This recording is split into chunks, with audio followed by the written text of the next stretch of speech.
Hi, everyone. Welcome to Art and Talk. Art and Talk is an online interviewing platform for artists to share their art, creativity, and passion. We embrace all the arts, the traditional arts and the spiritual arts, to bring you diverse and quality interviews to watch and be inspired by. If you are an artist and you'd like to be interviewed on Art and Talk, please send an email to us at viewoftheartist@gmail.com and we'll get back to you with scheduling and information. I'm Leslie Sue, the host for Art and Talk, and we're so grateful you're taking the time today to watch Art and Talk with us. Please stay connected with us on our Facebook page, Art and Talk, and also on our YouTube channel. Today, we have a singer-songwriter, and I'm so excited to dive into his music and his musical journey. So let's go ahead and welcome Nick Mercuri. Hi, Nick, welcome. Hey, how's it going? Good, good, good. We're so glad to have you here and find out all about what your music is and your message and what it represents to you. I know you're all ready to go with the song, and we can't wait to hear it, one of your originals. Do you want to give us just a little bit of a little heads up, or do you just want to, about you, or do you just want to kind of dive into your music? I'll tell you a little bit about myself. My name is Nick Mercury. I am from Coquitlam, New Brunswick. I have been a musician ever since I was probably about 10 years old, and I got into writing music. I'm gonna say around my late teens, and this song I'm about to play for you guys was a song I wrote inspired by the the railroad history in Canada. Actually, it's called "Coal Dust, Grease, and Steam."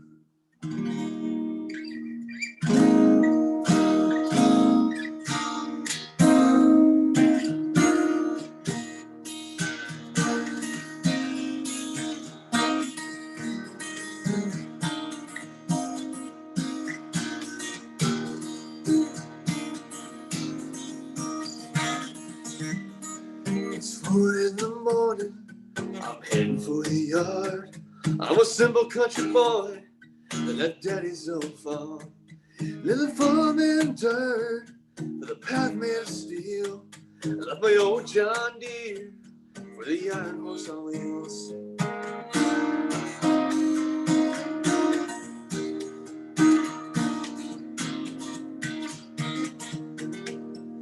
Riding on the rails, steady catch the morning light. Shovel in the coal, take that fire burning right. Rolling to the station on the Grand Trunk Rail line. We're loading up the wagon, hauling holy bovine. Ooh, it's coal dust, grease and steam. It's a long day's of work, but every working man's dream. I'm a long ways from home, but I don't really care. It's a long day's of work, but every working man's dream.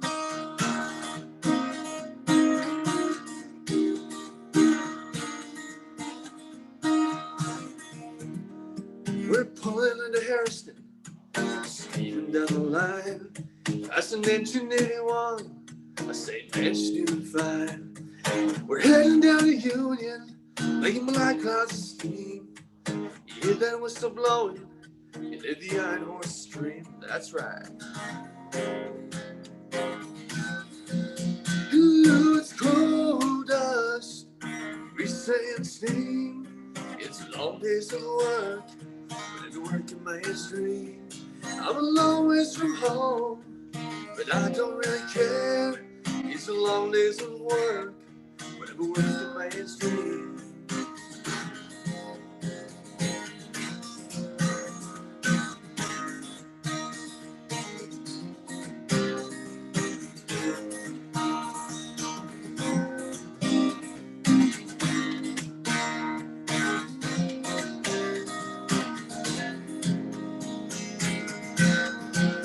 Ooh, it's coal dust, grease and steam. It's a long days of work, but every working man's dream. I'm a long ways from home, but I don't really care. It's a long days of work, but every working man's dream. Come on, let's give some steam, boys. Yeah, 1, 2, 3, 4. too much pride in the line.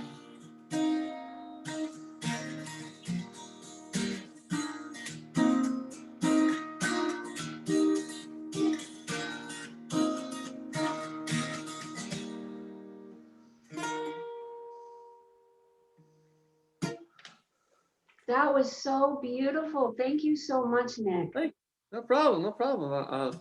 Glad you guys liked it. Yes.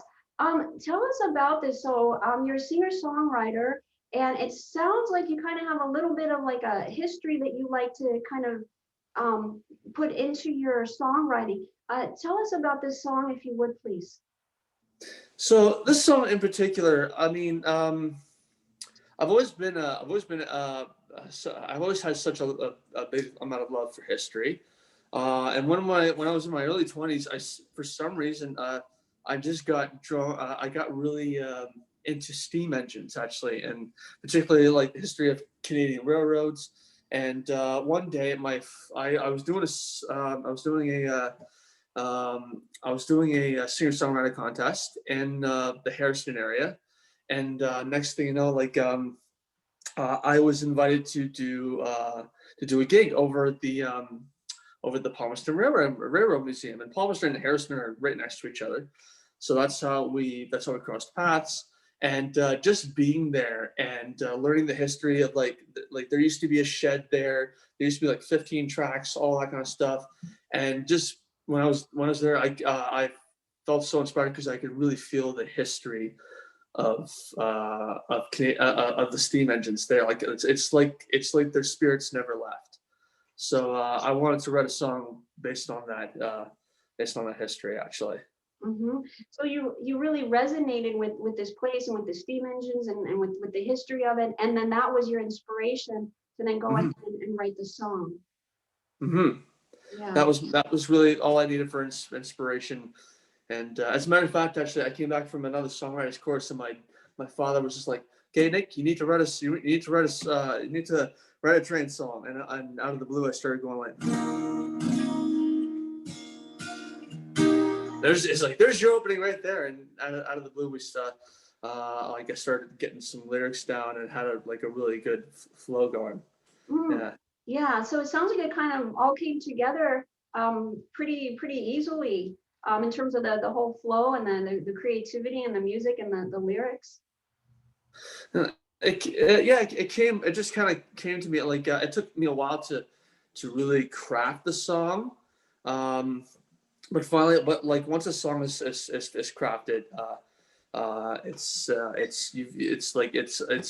smooth sailing from there, really. Mm-hmm, mm-hmm. Yeah.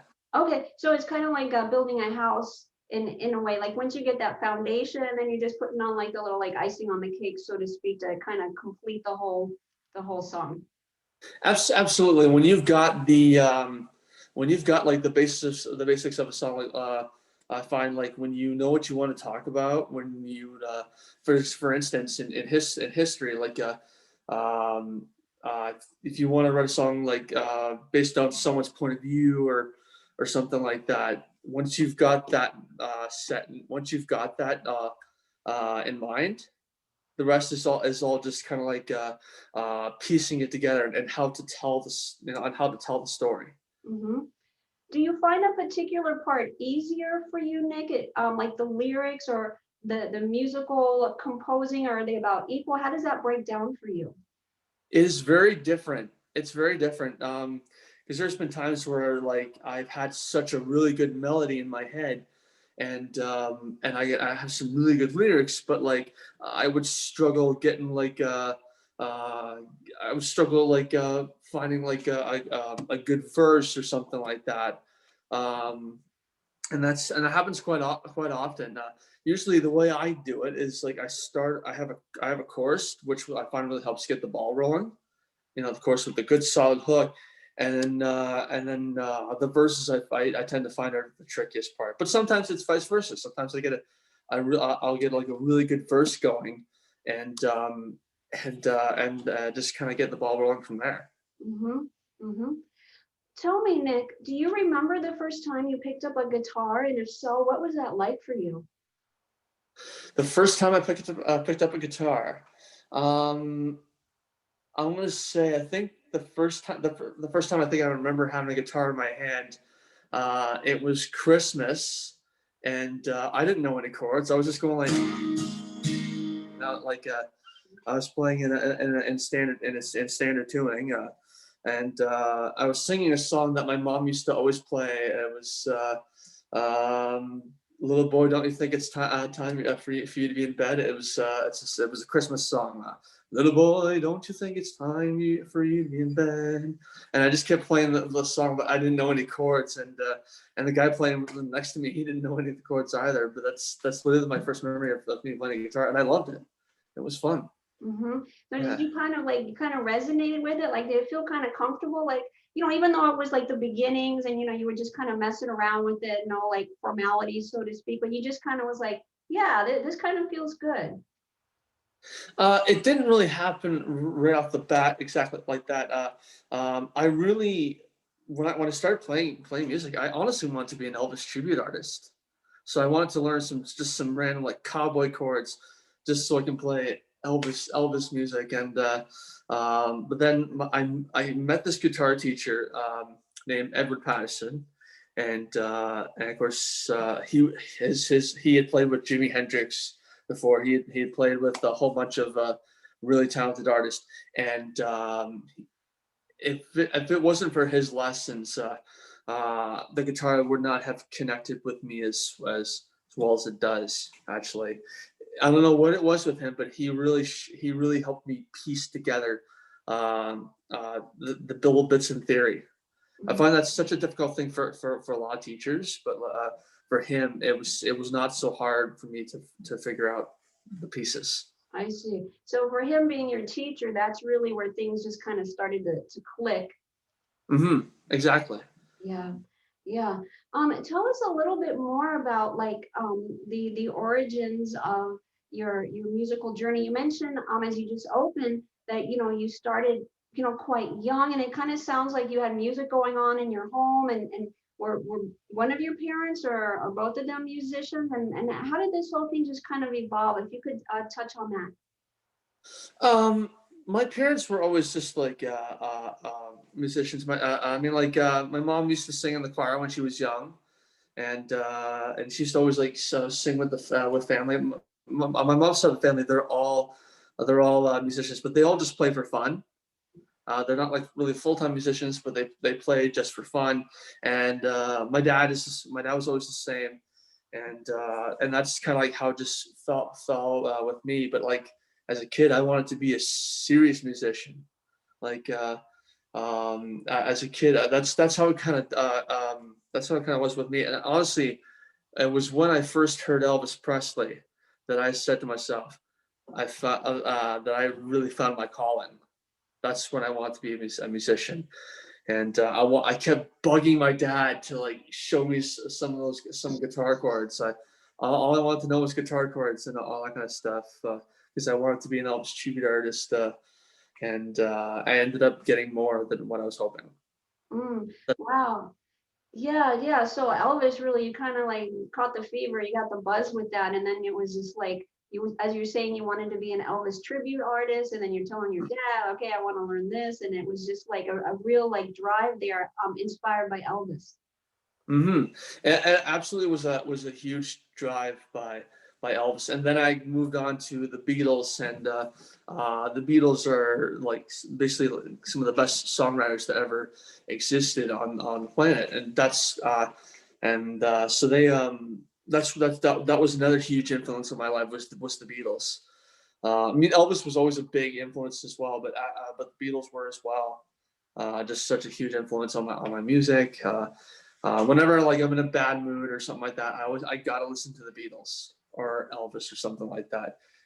Yeah, Yeah, so that's like your go-to music. definitely. Yeah. It's always been my go-to music. Yeah. You keep looking down at your guitar. Do you want to play something else, or are you feeling that you want to play another song for us? Definitely, I'd love to play another song for you guys. Okay, wonderful. Thank you. So this one is a song that I was originally trying to write for a play a friend and I were writing, and of course we didn't really finish up the script, but like a great song came out of it.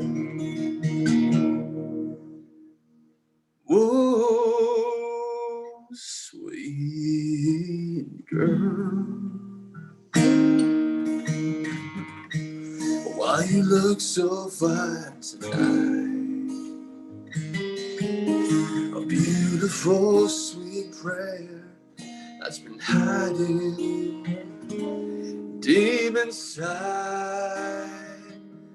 Come sway with me. Let's make it last forever. Don't say a word, just close your eyes.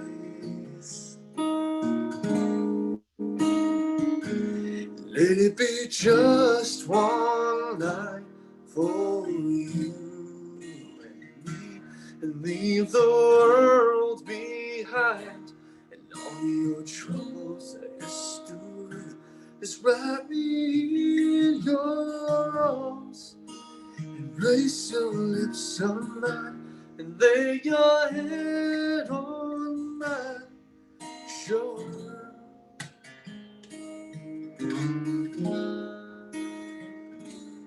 Dance with me.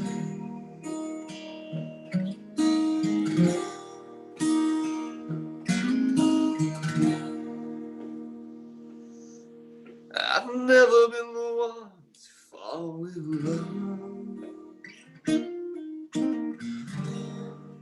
Nor have I been the one to dance. But this old map I'm on, it leads me to your heart. Come sway with me. Let's make it last forever. Don't say a word, just close your eyes. And let it be just one night for you and me, and leave the world behind and all your troubles and history. Just wrap me in your arms, embrace your lips on mine, and lay your head on my shoulder.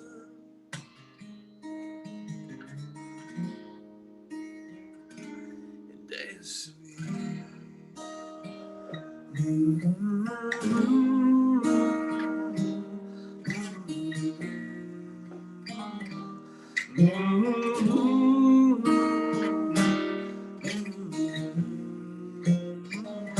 So wrap me in your arms, embrace your lips on mine, and lay your head on my shoulder.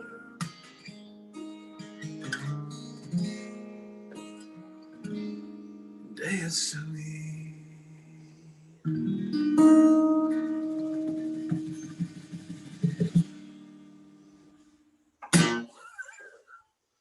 That's so beautiful. Thank you so much. So that's called Dance With Me. It's called Dance With Me, yes. Yeah.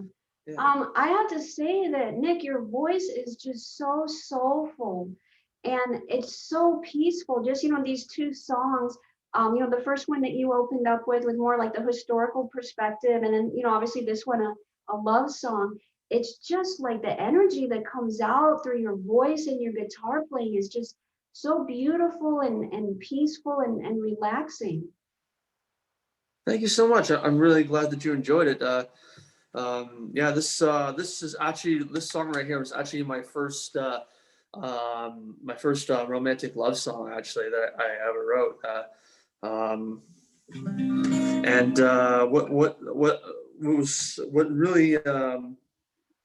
what makes the song so different, I feel like, from other stuff that I've written, especially the tune prior, is like my guitar teacher, my newer guitar teacher, Tony McManus, had introduced me to dadgad tuning, actually, which is what I'm in right now.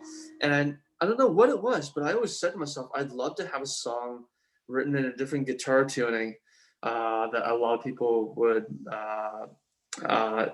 want a challenge to have a challenge to try and figure out. And when I wrote "Dance with Me," it was like I had achieved that goal, and so it was yeah, it was quite rewarding writing that song. Mm-hmm. Yeah. Um, it's really beautiful, from all aspects. In terms of your singing, the teacher that you mentioned who, helped with the guitar and kind of like to sink in with that, did he also help you with your vocals? No, he didn't really help me out with my vocals. I mean, one teacher that's really helped me out with my vocals. I have a vocal teacher. His name's Adrian Jones, and he's just helped me with like just teach me how to like relax my voice. And also my mother and my father have really helped me out as well. Like because whenever I have something new I want to do or something like that, they'll always critique me on my guitar playing or my vocals. And yeah, and recently in my around my late teens, early 20s, I found like I always like to sing either like softly or even add like a little country twang to my voice. And yeah, I like it, and a lot of people like it. Mm-hmm. Yeah. Yeah, absolutely. Um, Nick, do you play any other instruments other than the guitar? Is that like your main instrument? The guitar is my main instrument, but once in a while I'll goof around with a bowran, an Irish drum, Mm-hmm. and that's usually fun. I'm like I'm in the basics of it, but yeah, for the most part, the guitar is my main instrument. Mm-hmm.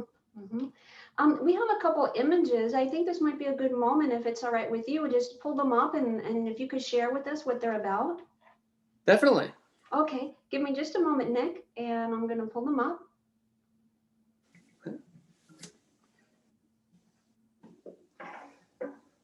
Ah, so this image right here, all these images were all taken at the Allure Acoustic Cafe, which was a coffee house gig I used to always go to. And on this particular day, they had it in the barn over in the Allure Aboyne Library in Allure, Ontario. And they had a particular photographer that took pictures of all the people who were playing. And right here, this is what I feel like. What I have to say about this performance. I think this performance was where I think people started to notice a real change in my style and genre. They started to notice I was doing a little bit more country or kind of stuff, and I started to be a little bit more versatile. I was probably about 23 when this photo was taken, and just yeah, like that's really what I feel like is most important about this particular event is people notice a huge change in my style of music. Actually, it went from being from teenage bubblegum glitter to a mixture of country and East Coast folk, and literally that's this photo was this is actually the first performance I think I did where I mixed together country and East Coast folk music. Mm-hmm. Mm-hmm. Right. Okay. Yeah, I see that. Now, also, Nick, how long had you been performing up until this point, publicly? I have been doing it for roughly 16 years. Yeah. My first performance actually in front of a crowd, minus performances I'd done in front of family members, was at the school talent show, Holy Rosary School, and this was like 2005. I was 11 years old, and I was going up in front of like 200 kids, and I went up and sang "Heartbreak Hotel" by Elvis Presley, and it was probably the coolest moment of my life. It was like it was I was it was like again that was what I wanted to do. Mm-hmm. Wow. Right. What a memorable moment. Um, It, yeah. Yeah. All right. Let's go ahead and go to the next one.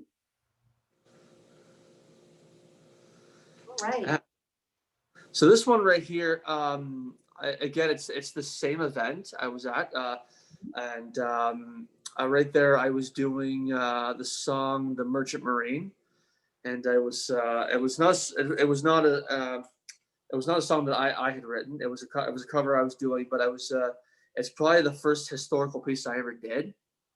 Um, and I was quite proud of it. I put my own original spin to it, and people just loved it. And that's really when I found out I've got to do more of this East Coast folk music because it's fun. I love it, and the crowd loves it as well. Mm-hmm. Mm-hmm. I'm going to stop the screen share for just a moment. Okay. So you have a lot of different influences from Elvis, the Beatles, the East Coast folk to country music. Mm-hmm. Mm-hmm. Yeah, my main influences, honestly, for country music. I got into country music like when I was probably about 21, and it was through Merle Haggard.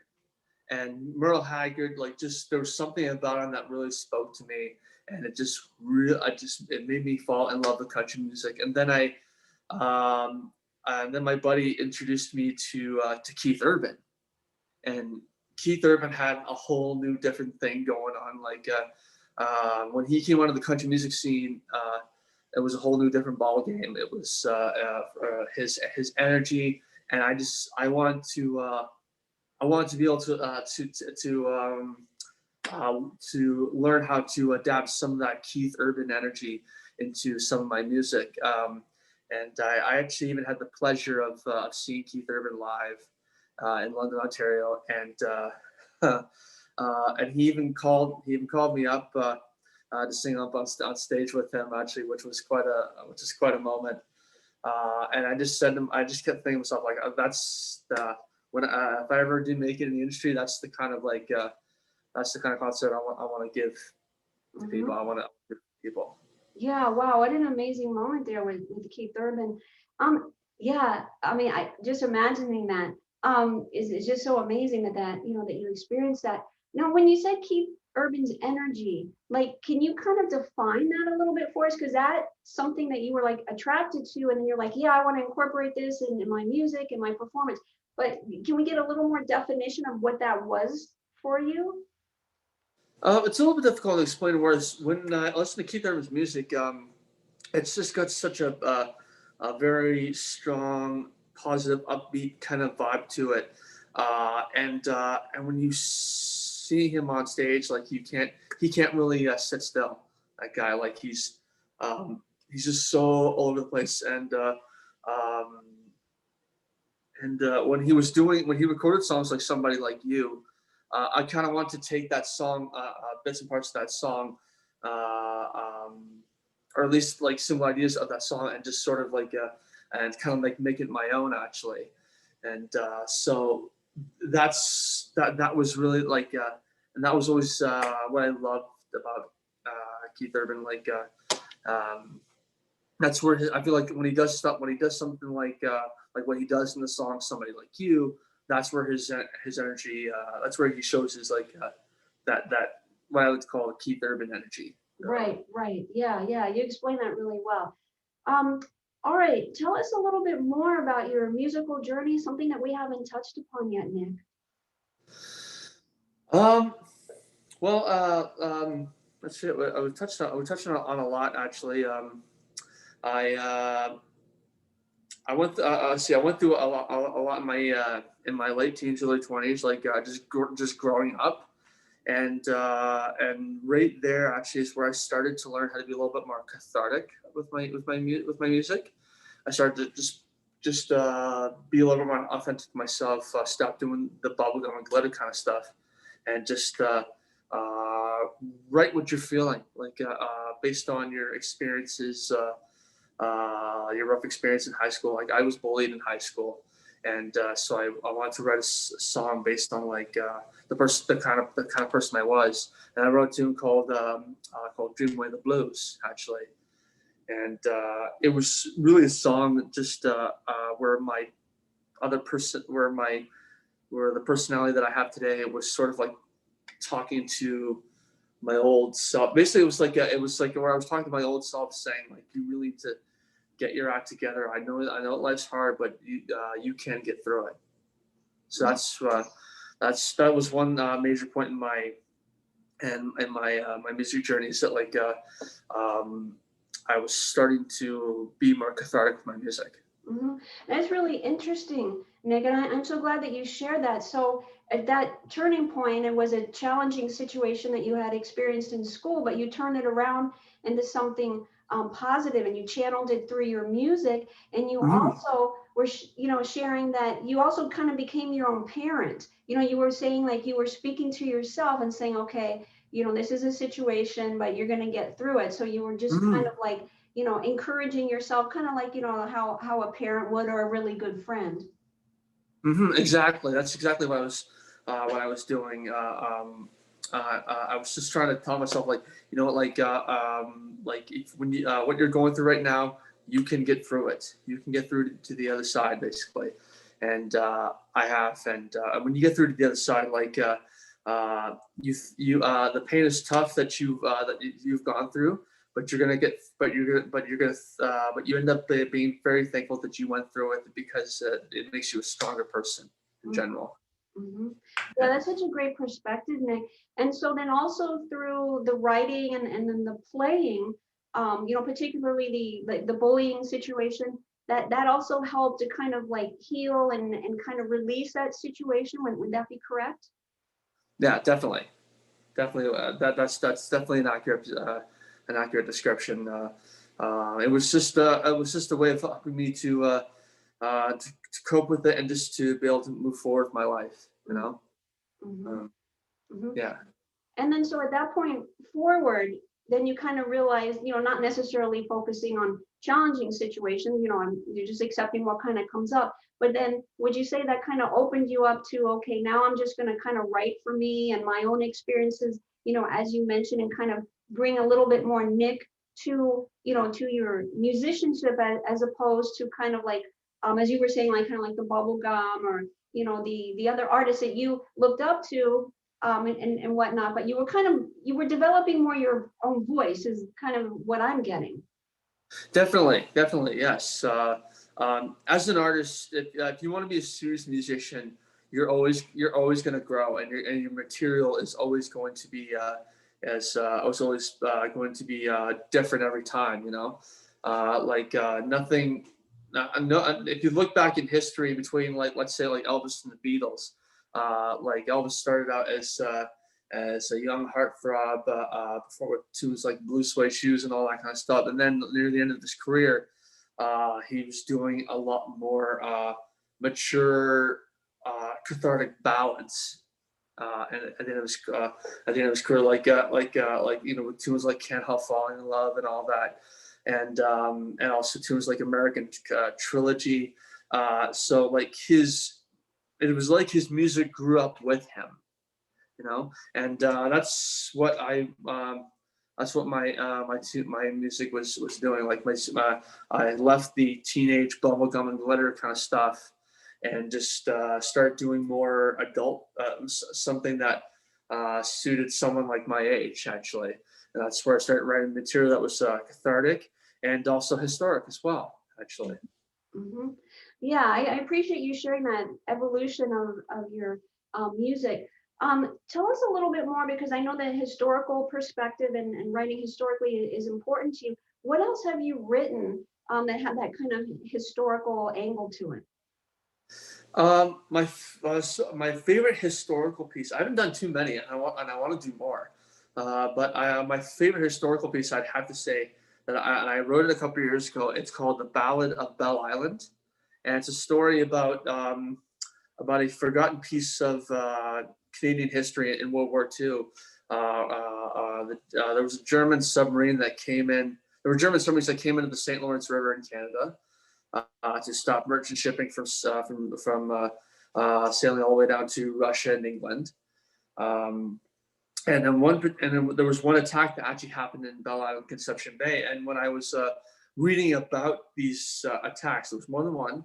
I was reading about one particular attack, and as I kept on reading, I even see a video clip of this guy named his name was Gordon Hardy, and he was telling me his story about when that attack happened. It was late at night, and this was November of 1942. And he said when he was like fighting for his life, he grabbed a hold of something that was floating in the water, and somebody else was holding on to as well.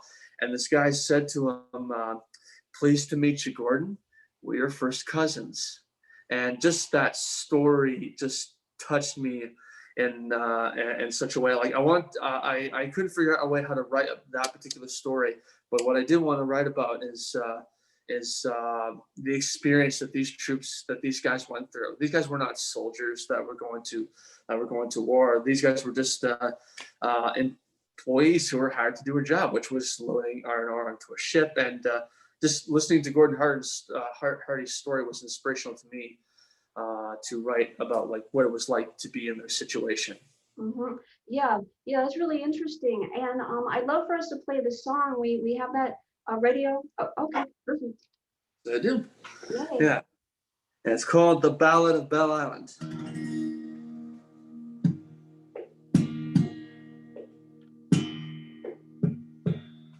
'Twas a late November evening, Belle Isle, Conception Bay, when Hitler's grey wolf devil came lurking below the waves, on the hunt for ships full of iron ore, and the rose made easy prey. Now the fellas on board were telling tales and passing back tots of rum. To the U-boat's fish had pierced our hull, and Skipper Max said, "We're done."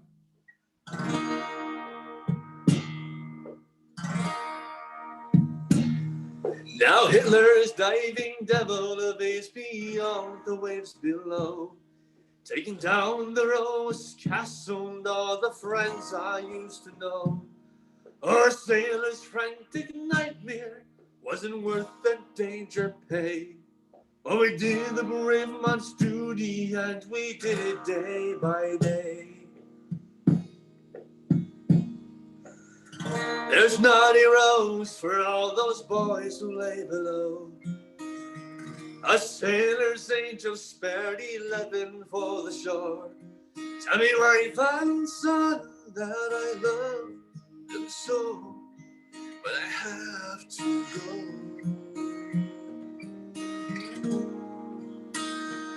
Some perished in the fire, along with many through the waves.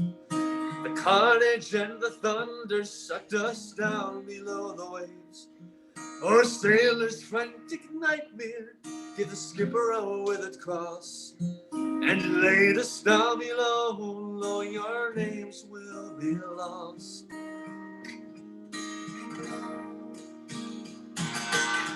There's not a rose for all those boys who lay below. A sailor's angel spared 11 for the shore. Tell me, wife and son, that I love them so, but I have to go.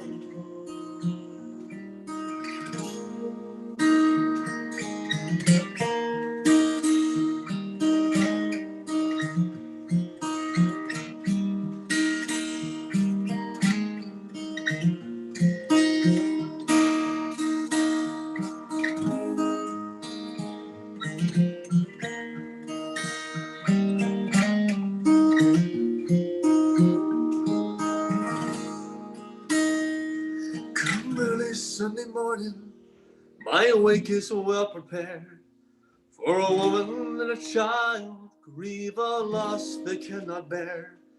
Your daddy was a good man, I know he's proud of you. Then they laid me down below, and the fiddler played his tune.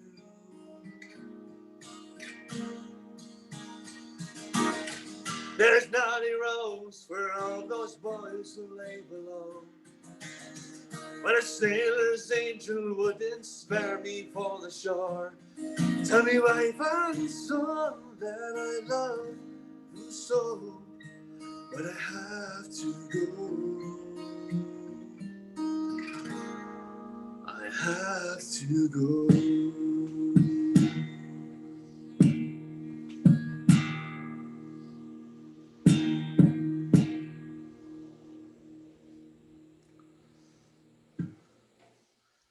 Beautiful. You have a great ability to really tell a story, because you set that up, that whole historical event, and the knowledge and kind of background, and kind of what took place.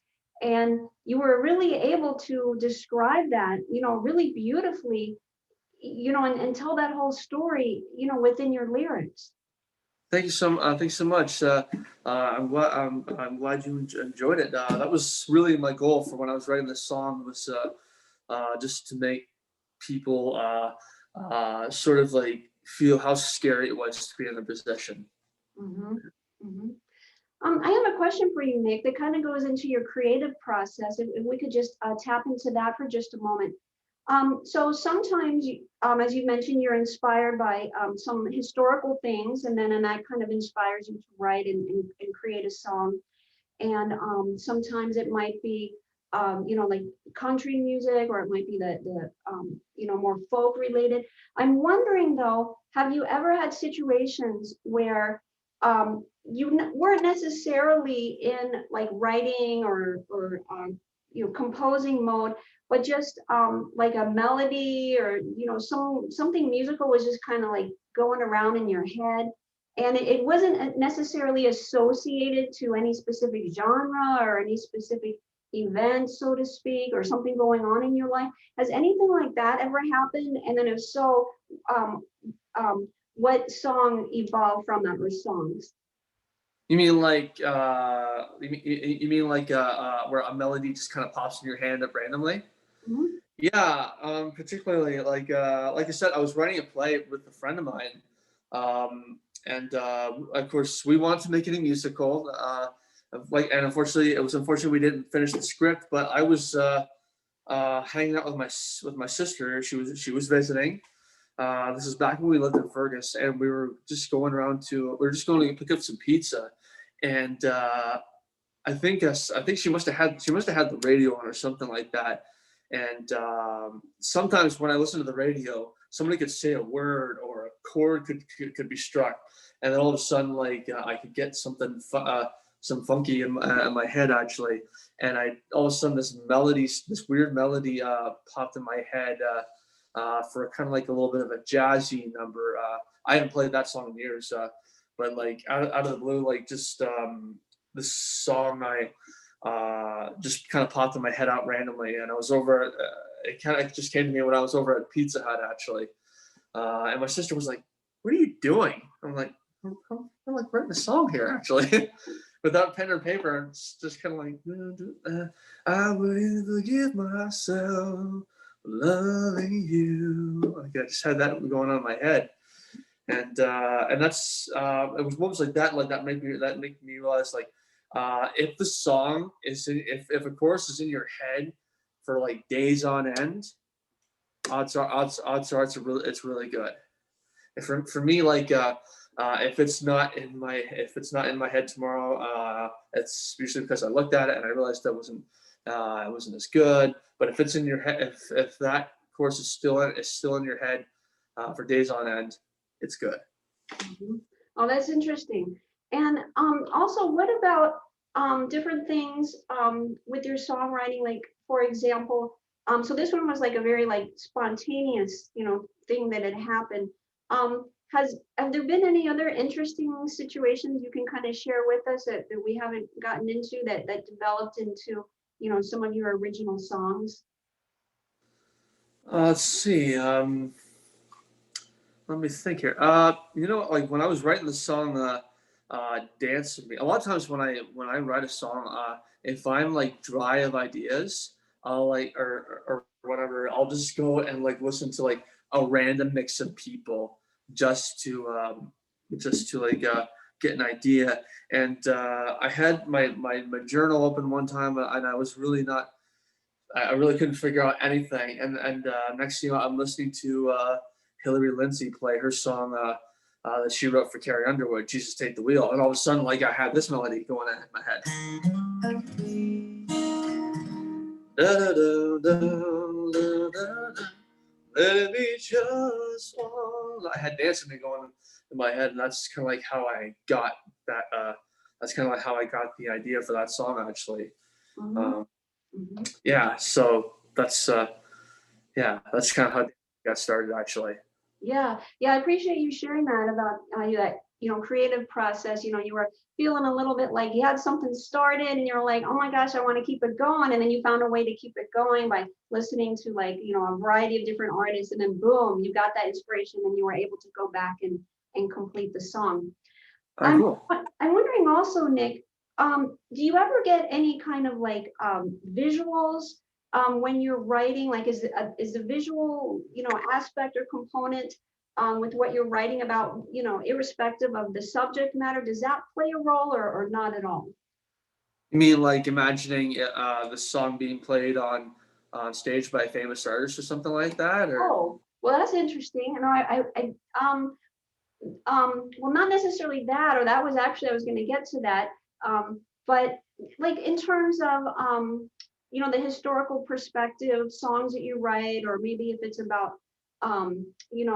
something romantic or for folk, something that you're writing, are you seeing anything visually, or is it purely just like the musical aspects? That's what I'm trying to get at. Like, are you actually seeing any things when you're in that creative zone? Or is that aspect of kind of like in your mind, you know, things being played out, maybe like the historic ones, like, are you seeing it kind of like in your mind as you're writing it, or does that visual component not really kind of play a factor? So for me, usually it's when if I ever do get a visual component, it's more or less like something kind of like a I guess you could say kind of like a scene in a movie or something like that. So like pretend like I can sometimes pretend like I'm writing the song for a romantic scene in a movie or something like that. And it'll just be like it could be like a random actor or actress or whoever. It could be just or it could be totally nobody, but I'll have like a just an imagination in my head um, um, as I'm writing, or even just like use go back to like personal experiences. Remember like what it felt like, to have your first kiss or something like that. Just those feelings. That's really what I go to. That's what I visualize. Either personal experiences or just use my imagination. I mean, that's interesting. And so some of it is your experience, and then some of it is like you're actually kind of like seeing a scene from a movie. Mm, Yeah, exactly. yeah. So Nick, what are your aspirations musically? Like what is your like deepest desire? Like what would really, fulfill you musically? To be able to pitch a song to someone like George Canyon or something like that. My long-term goal is to always is to be able to pitch my songs to a famous artist and have them record it, particularly George Canyon, because I'm such a fan of his music, and I've always wanted to pitch a song like "Dance with Me" to him. And also another tune I would love to pitch is the Ballad of Belle Island, the song I just played for you for Rum Ragged, who are from Newfoundland. So that's really just my goal in the long term is to write my songs for other people and have them achieve success with it. Yeah, Yeah. yeah. And I hope that comes true for you, Nick. Thank Um, you. yeah, absolutely. Um, I so appreciate, all that you've been sharing and, the three live performances and, getting into your creative process and your musical evolution. We still have a few minutes, but we do kind of need to start to wrap the show up. I'm wondering Okay. if you could bring us up to speed in terms of, with the advent of COVID, the whole pandemic, how has that affected you? What have you changed? As a musician, what's kind of been going on in that area?